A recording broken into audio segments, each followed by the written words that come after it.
بسم اللہ الرحمن الرحیم۔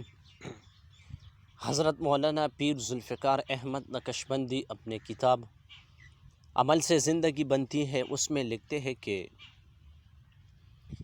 تذکرۃ الاولیاء کے مصنف حضرت خواجہ فرید الدین عطار رحمہ اللہ کی عطر کی دکان تھی، جوان تھے، عام سی زندگی تھی، دل مخلوق میں خوب ادھر ادھر لگا ہوا تھا۔ ایک دن ایک باخدا بندہ ان کی دکان پر آیا اور ان کی شیشوں کو بڑے غور سے دیکھنے لگا، تو انہوں نے اس سے کہا، بڑے میاں کیا دیکھ رہے ہو؟ وہ کہنے لگے، میں دیکھ رہا ہوں کہ اتنی شیشوں میں آپ کی جان پنسی ہوئی ہے، یہ کیسے نکلے گی؟ تو انہوں نے غصے میں آ کر کہا، بڑے میاں جیسے تمہاری نکلے گی ویسے ہی میری نکلے گی۔ انہوں نے کہا، اچھا پھر میری تو ایسے نکلے گی۔ وہی دکان کے فرش پر لیٹ گئے۔ ان کے پاس ایک کپڑا تھا، اس کو اپنے اوپر ڈال دیا اور کلمہ پڑھنے لگا، لا الہ الا اللہ۔ انہوں نے سمجھا کہ یہ آدمی کوئی ڈرامہ کر رہا ہے، لیکن تھوڑی دیر کے بعد جب کپڑا ہٹایا تو کیا دیکھتے ہیں کہ وہ بندہ تو واقعی اللہ ذوالجلال کو پیارا ہو چکا تھا۔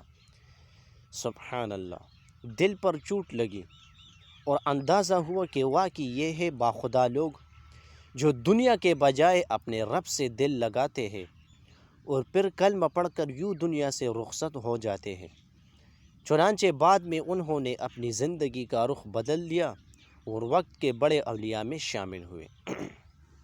ایک اور عجیب واقعہ، حضرت سری سنقطی رحمہ اللہ فرماتے ہیں کہ ہم لوگ ایک جگہ بیٹھے ہوئے تھے، ایک درویش بندہ آیا اور کہنے لگا کہ کوئی اچھی سی جگہ ہے جہاں کوئی مر سکے۔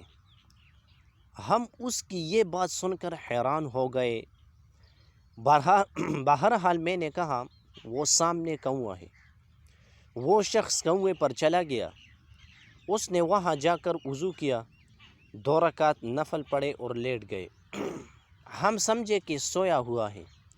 نماز کا وقت ہوا تو ہم نے بھی وضو کیا، اور جب اس کو جگانے گئے تو دیکھا کہ وہ تو اللہ ذوالجلال کو پیارا ہو چکا تھا۔ اللہ والے اس طرح دنیا سے چلے جایا کرتے ہیں اور آگے کا معاملہ بھی ان کا ایسا ہی ہوتا ہے۔ ملائکہ کو اللہ والوں کے جوابات۔ پیر ذوالفقار احمد نقشبندی فرماتے ہیں کہ حضرت بایزید بسطامی رحمہ اللہ خواب میں کسی کو نظر آئے۔ اس نے پوچھا، جناب آگے کیا بنا؟ کہنے لگے، جب میں قبر میں گیا تو فرشتے کہنے لگے، اے بڑے کیا لائے ہو؟ میں نے جواب دیا کہ جب بادشاہ کے دربار میں آتے ہیں تو یہ نہیں پوچھتے کیا لائے ہو، ہمیشہ پوچھتے ہیں کیا لینے کے لیے آئے ہو۔ میری بات سن کر فرشتے مسکرا پڑے اور کہنے لگے، اس کا یقین پکا ہے، اور پھر وہاں سے چلے گئے۔ حضرت جنید بغدادی رحمہ اللہ کو کسی نے خواب میں دیکھا تو پوچھا کہ آگے کیا بنا؟ انہوں نے کہا، فرشتے آئے تھے، کہنے لگے، تیرا رب کون ہے؟ میں نے ان کو یوں جواب دیا کہ میرا رب وہی ہے جس نے تمہیں حکم دیا تھا کہ آدم علیہ السلام کو سجدہ کرو۔ تو وہ آپس میں کہنے لگے کہ یہ تو آگے سے ہو کر ملا ہے۔ حضرت مولانا شیخ عبد القادر جیلانی رحمہ اللہ کو کسی نے خواب میں دیکھا تو پوچھا کہ حضرت آگے کیا گزری؟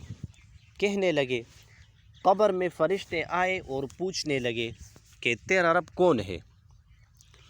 تو میں نے انہیں کہا کہ دیکھو تم اتنا سفر کر کے عرش سے فرش پر آئے ہو اور اپنے رب کو نہیں بھولے، میں تو سطح زمین سے 2 گز نیچے آیا ہوں، اتنا سا فاصلہ طے کرنے سے میں اپنے رب کو کیسے بھول جاؤں گا؟ سبحان اللہ، سبحان اللہ۔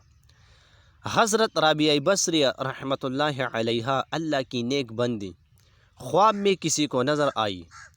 دیکھنے والے نے پوچھا کہ آگے کیا بنا؟ کہنے لگی، فرشتے آئے تھے اور پوچھ رہے تھے کہ تیرا رب کون ہے؟ میں نے کہا، جا کر اللہ ذوالجلال سے کہہ دو یا اللہ تیری اتنی مخلوق ہے، اتنی مخلوق میں سے تو مجھے اتنی مخلوق میں سے تو مجھ ایک بڑیا کو نہیں بولا، میرا تو تیرے سوا ہے ہی کوئی نہیں، میں کیسے تجھے بھول جاؤں گی۔ ایسا جواب بندہ کب دے سکتا ہے؟ جب دل کا یقین بنا ہوا ہوتا ہے، اللہ سے تعلق جڑا ہوتا ہے، ورنہ تو انسان اس وقت پریشان ہوتا ہے اور کچھ سمجھ نہیں آتا کہ میں کیا کہوں۔ ارے پیپر قبر میں ہوگا، پھر اگر ٹھیک ٹھیک جواب دے دے تو قبر کو جنت کا باغ بنا دیں گے، اور اگر صحیح جواب نہ دے سکے تو قبر کو جہنم کا گڑھا بنا دیا جائے گا۔ پھر قیامت کے دن سب کو اٹھا لیا جائے گا، اللہ رب العزت کے سامنے کھڑے ہوگے اور وہاں پر 5 سوالوں کے جواب سب کو دینے پڑیں گے۔ وہ ہماری زندگی کا بھی پیپر ہوگا، اس کے بھی تمام سوالات لازمی ہوں گے، اور وہ پیپر اللہ نے اپنے محبوب صلی اللہ علیہ وآلہ وسلم کے ذریعے آؤٹ کروا دیا ہے۔ چنانچہ حدیث پاک میں آتا ہے کہ بنی آدم کے پاؤں اپنی جگہ سے ہل نہیں سکتے جب تک وہ ان سوالوں کے جواب نہ دے۔ زندگی کیسے گزاری، جوانی کیسے گزاری، مال کہاں سے کمایا، کہاں پر خرچ کیا، اپنے علم پر کتنا عمل کیا۔ اس وقت ان سوالوں کا جواب دینا بہت مشکل کام ہوگا، تاہم جو لوگ نیکی کر کے دنیا سے جائیں گے پروردگار ان کے ساتھ رحمت کا معاملہ فرمائیں گے، اور جو لوگ دنیا میں ایمان سے محروم رہیں گے اور اسی حال میں اللہ ذوالجلال کے حضور پیش ہوں گے تو ان کا ٹھکانہ جہنم ہوگا۔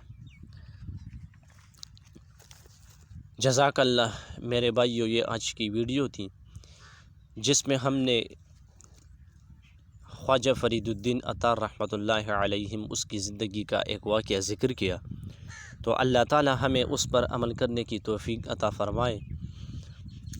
تو میرے بھائیو، ویڈیو اگر آپ کو اچھی لگی ہو تو زیادہ سے زیادہ صدقہ جاریہ سمجھ کر اپنے فرینڈ کے ساتھ شیئر کریں، اور چینل کو سبسکرائب کرنا مت بھولیں۔ جزاک اللہ۔